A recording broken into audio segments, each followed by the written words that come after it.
sortir de la Deuxième Guerre mondiale, qu'elle a pu constituer l'armée qui est la sienne. Emmanuel Macron a dévoilé, lors de ses vœux aux armées, une vision ambitieuse pour l'avenir des forces armées françaises.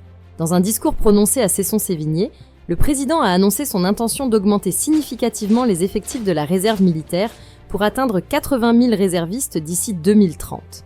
Cette décision s'inscrit dans un contexte géopolitique de plus en plus tendu, marqué notamment par la guerre en Ukraine, qui a révélé l'importance d'une défense nationale plus solide et réactive face à des menaces croissantes.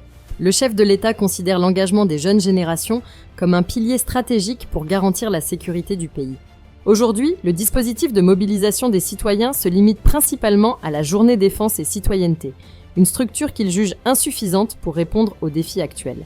C'est pourquoi il souhaite en réformer le cadre en faisant de cette journée un véritable moment d'engagement, où certains jeunes pourraient se porter volontaires pour intégrer la réserve opérationnelle. L'objectif est de permettre à ces jeunes de se former aux côtés des militaires actifs afin qu'ils puissent intervenir en renfort de l'armée, que ce soit en métropole ou à l'étranger. Cette nouvelle approche vise à renforcer les liens entre les militaires professionnels et les réservistes, tout en offrant aux jeunes une occasion unique d'acquérir des compétences militaires. Emmanuel Macron a d'ailleurs insisté sur la nécessité d'élaborer des propositions concrètes avec l'état-major des armées d'ici mai 2025, pour mieux repérer et intégrer ces jeunes volontaires.